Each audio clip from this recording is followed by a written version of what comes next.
Muito bem, muito bem. Vamos lá, nossa segunda parte aí da nossa aula do dia 23/4/2020, a Escola Profissional Dom Bosco, sexto ano. Então, vamos lá, aula de ensino religioso, né? Eu sou o professor Ismael.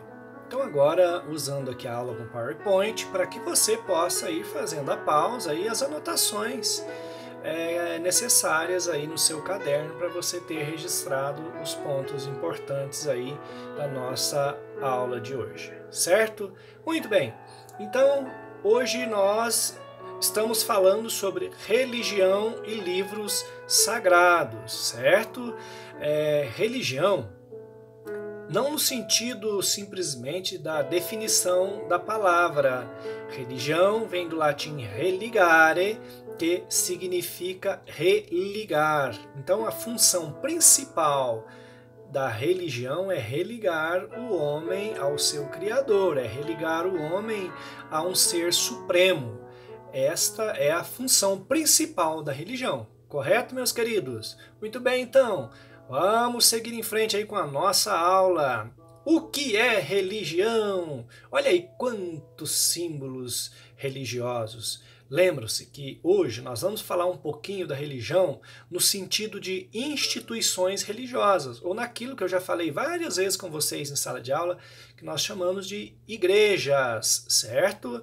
E não simplesmente no sentido etimológico da palavra, de religar o homem ao seu Criador, ou religar o homem ao Ser Supremo, ou religar o homem no sentido da existência, que seria essa a função primordial da religião. Mas hoje, nessa aula, nós vamos acrescentar aí a dimensão das tradições religiosas. São inúmeras as tradições religiosas existentes em todo o nosso mundo, em todo o nosso planeta, certo? Então, vamos responder religião um pouquinho diferente daquilo que nós já respondemos até o presente momento aí em nossos aprendizados e em nossos estudos, certo? Ok, então vamos refletir e aprofundar o assunto religião e livros sagrados. Muito bem, muito bem, muito bem. Então vamos lá, conversar um pouquinho sobre religião e livros sagrados. Veja, quando eu coloco conversando sobre religião e livro sagrado, um dos melhores quesitos para a boa convivência religiosa é o diálogo, certo? É o diálogo e a tolerância religiosa. Eu preciso entender que nem todos têm a crença que eu tenho. E nem por isso eu determino que a minha crença é a verdadeira, a minha crença é a certa, a minha crença é a correta e as outras todas estão erradas. Não, eu não posso viver egocentricamente pautada nisso que eu acabei de falar, certo? Existem inúmeras tradições religiosas e não obstante a pessoa fazer opção por uma, é necessário respeitar as demais e até mesmo respeitar aqueles que não têm nenhuma convicção religiosa, que nada mais nada menos não deixa de ser uma convicção religiosa também, que é crer no nada, certo? Então, conversando no sentido de dialogar, o diálogo traz respeito e pontos de vistas diferentes, certo? Muito bem, você já deve ter ouvido a grande máxima que diz que religião é algo que não se discute, não se deve discutir religião.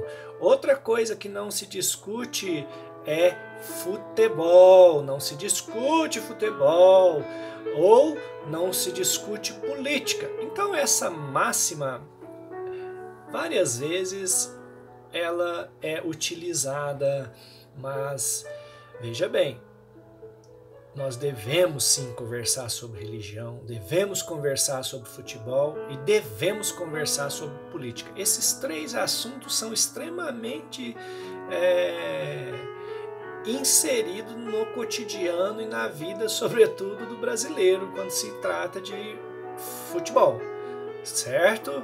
Então, não obstante esses três assuntos serem importantes aí na vivência social, nosso interesse aqui é falar da religião. Então, os três temas fazem parte de uma grande porção de nossas vidas individuais.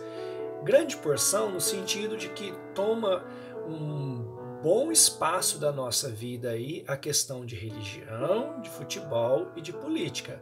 Mas nós vamos tratar aqui na nossa aula do quesito religião, porque esse é o nosso foco, esse é o nosso objetivo, certo? Muito bem, então vamos lá, falar sobre religião. Galera, a religião é, em muitos sentidos, um dos aspectos de maior influência, olha que eu até grifei aí, ó, maior influência na vida de um indivíduo. Então, veja que a religião ela tem uma influência muito grande na vida pessoal de uma pessoa, de um ser humano. Então, ela tem essa influência, mas ela também influencia na vida coletiva, certo? A religião ela traz essa influência muito forte, tanto na vida individual como na vida coletiva da pessoa, do indivíduo, certo?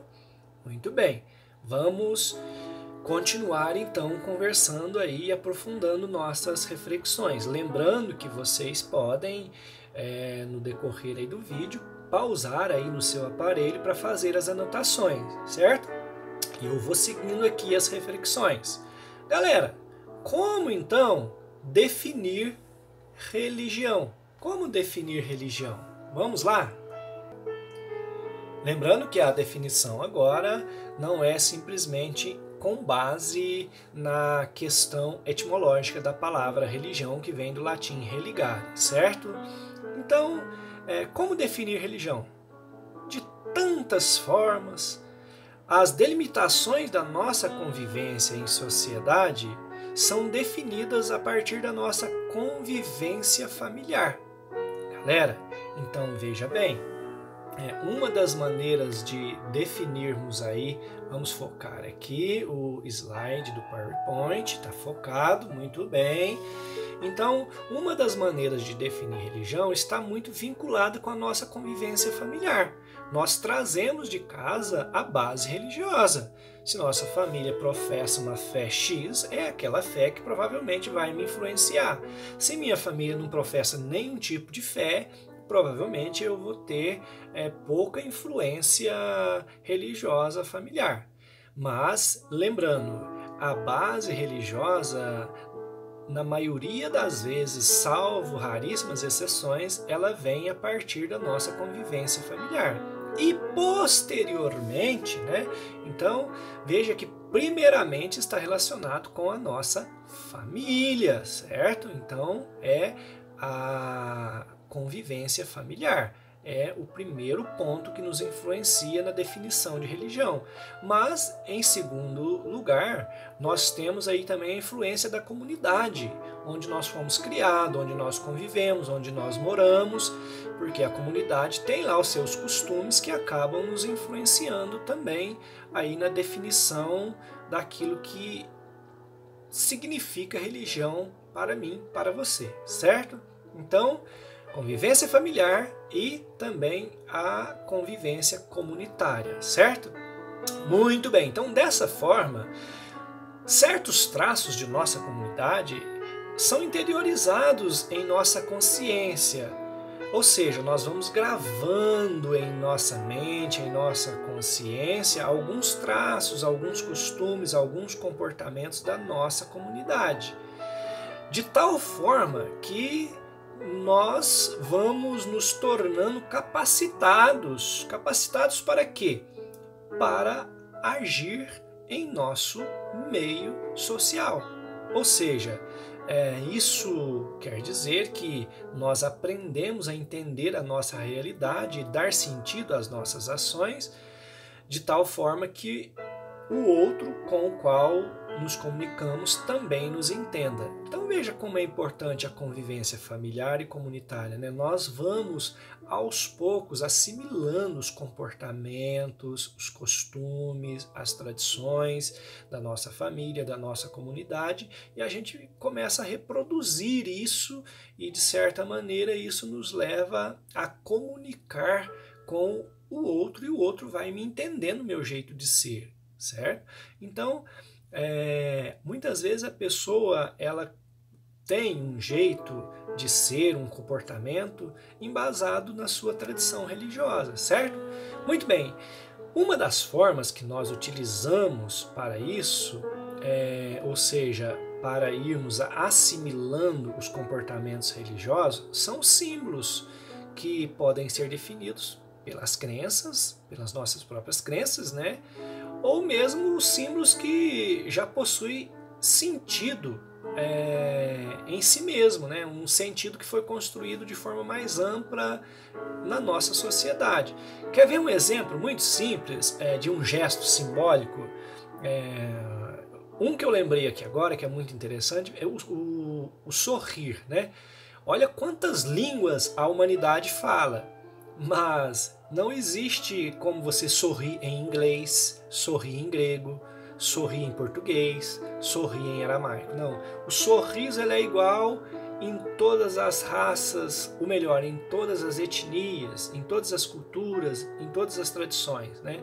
Não existe línguas diferentes para o sorriso, certo? Muito bem, mas o símbolo que eu quero apresentar para vocês aqui é esse aqui, ó.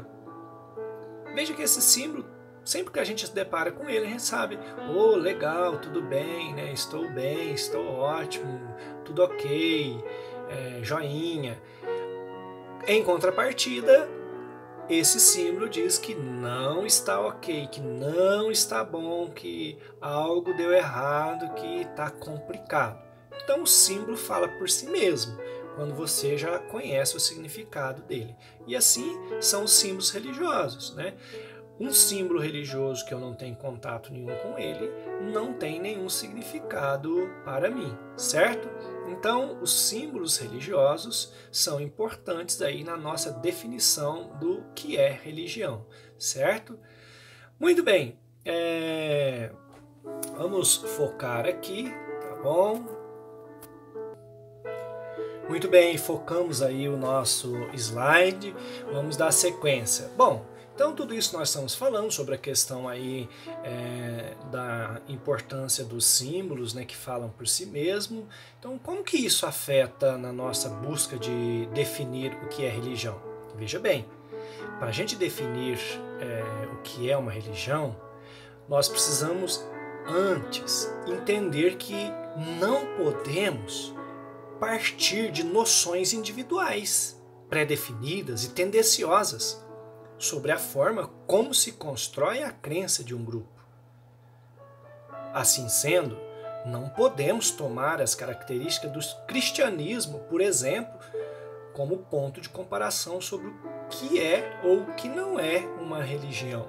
Então veja bem, meus queridos, para a gente definir uma religião, eu não posso partir do conceito da religião que eu sigo, porque senão eu vou estar desrespeitando as outras tradições.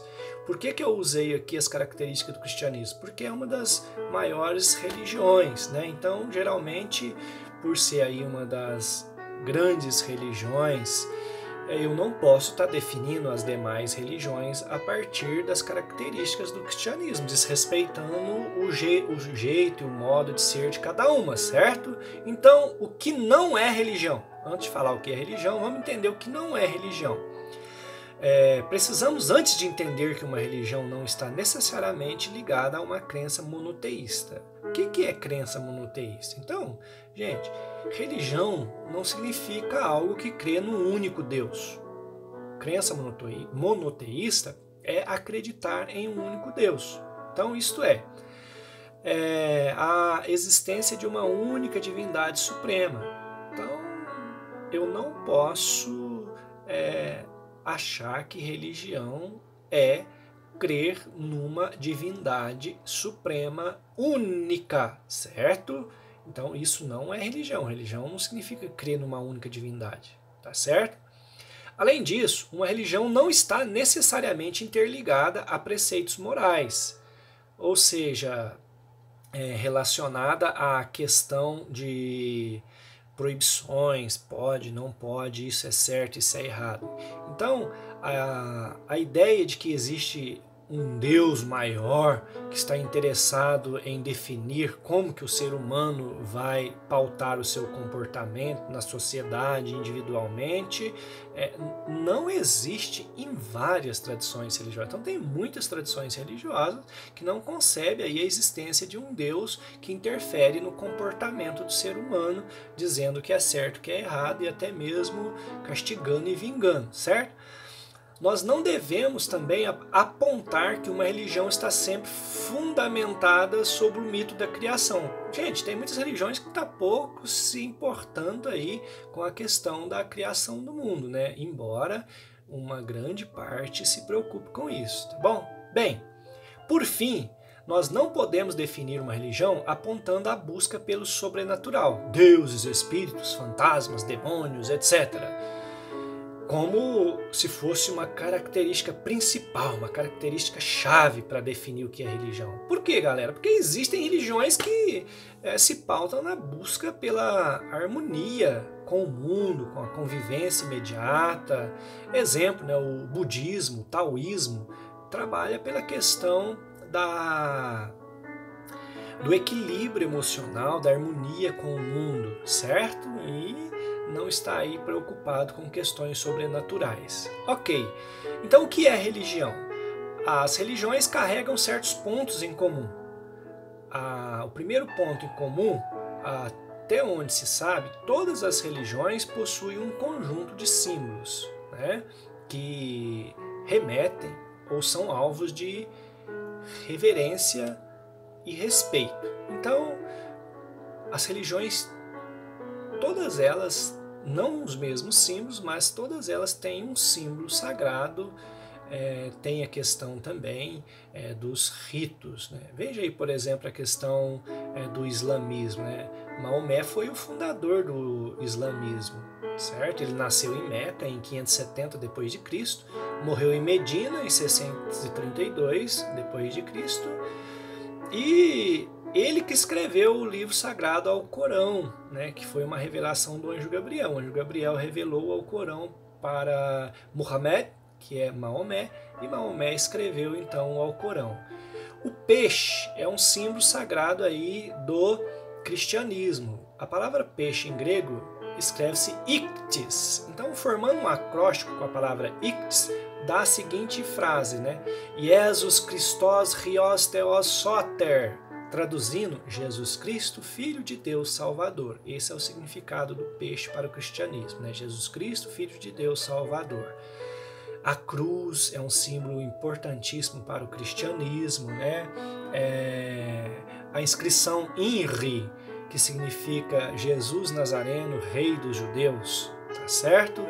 Bom, galera, esses símbolos estão ligados a rituais ou cerimônia, dos quais as comunidades de fiéis participam ativamente. Isso quer dizer que em toda religião existem objetos ou ideias simbólicas que representam algo a ser reverenciado e admirado pelos fiéis, tá certo? Por exemplo, no budismo, a imagem de Buda, ainda que este não seja visto como uma divindade, é alvo de reverência e admiração, né? Então a imagem do Buda, apesar de não ser uma divindade, é uma imagem de reverência, é um símbolo a ser reverenciado no budismo. Galera, os rituais também são importantes, né?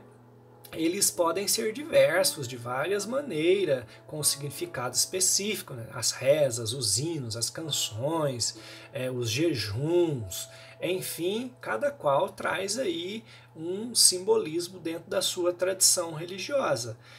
Veja bem aí, um exemplo de ritual, aí da questão do candomblé, aí o ritual da missa, né? O ritual da mesa branca, enfim, são rituais que cada tradição religiosa tem os seus.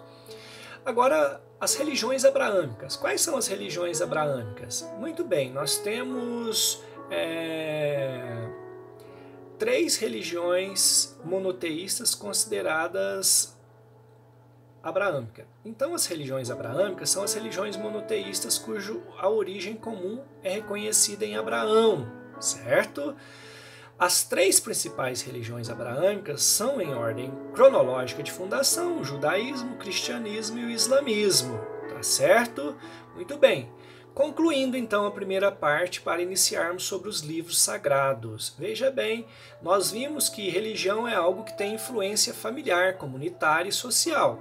Não se pode ignorar esse fenômeno, e muito menos o seu pluralismo, isto é, suas diversas formas de manifestação, e cada qual com suas tradições, costumes, símbolos, rituais, etc.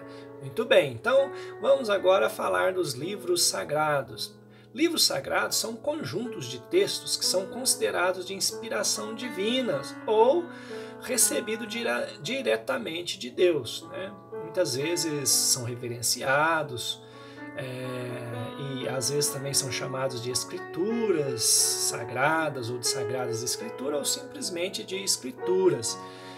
Vamos ver apenas alguns livros sagrados.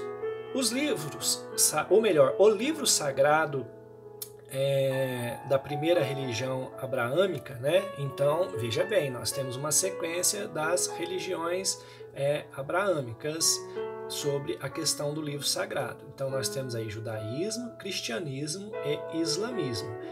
Vamos ver, então, aí agora sobre a questão dos livros sagrados. Galera, primeiro livro sagrado, Vedas. Vedas é o livro sagrado de uma das religiões mais antigas, antes mesmo do nascimento de Jesus Cristo, que é o hinduísmo. O livro sagrado é os Vedas. Ele é dividido em 4 volumes. É o Rig Vedas, Atharva Vedas, Samavedas e Yajur Vedas, né? Então, o Vedas é um conjunto de 4 livros, é o livro sagrado do hinduísmo. Tripitaka. Tripitaka é o livro sagrado do budismo. Tripitaka significa 3 cestas. O Tripitaka está dividido em 3 partes, que é Vinaya, Sutta e Abhidhamma, né? O Vinaya são regras de conduta, Sutra reúne os discursos de Buda, o príncipe Siddhartha Gautama, e Abhidharma são escritos filosóficos. Então, Tripitaka é o livro sagrado do budismo. Muito bem. Vamos dar sequência então para o nosso próximo livro sagrado. Galera, não é bem livro sagrado, mas o livro cabeceira da tradição do Espiritismo são esses 2 livros aí, o Livro dos Espíritos, escrito por Allan Kardec, e também o Evangelho segundo o Espiritismo. Esses 2 livros são cabeceira dentro da tradição do Espiritismo. O livro sagrado, agora, das religiões abraâmicas, como foi falado, que é na sequência o judaísmo, o cristianismo e o islamismo. O livro sagrado do judaísmo é a Torá, que são os primeiros 5 livros da Bíblia chamados de Pentateuco. São eles Gênesis, Êxodo, Levítico, Deuteronômio e Números, certo? E o livro do islamismo, que é o Alcorão. O Alcorão é o livro do islamismo, certo? É o Corão, que é a recitação de hinos. E por último aí a Bíblia Sagrada, conhecido como Sagradas Escrituras. A Bíblia, que é um conjunto de livros, certo? Nós vamos estar estudando de maneira mais pormenorizada, provavelmente na próxima aula, sobre esse livro sagrado do cristianismo, que é a Bíblia. Como nós estamos numa escola de profissão religiosa cristã, de cunho católico, e o livro sagrado aqui é a Bíblia, então nós vamos estudar um pouquinho pormenorizadamente esse conjunto de livros chamado Bíblia, né? A Bíblia, ela foi escrita em 3 línguas, né? Nós temos aí a Bíblia escrita em 3 línguas, hebraico, aramaico e grego, certo, galera? Então, encerrando aqui o nosso slide, a nossa aula, e agora, então, espero que você tenha feito aí as suas anotações para a nossa próxima etapa, que serão os exercícios de fixação, ok? Muito bem, galera!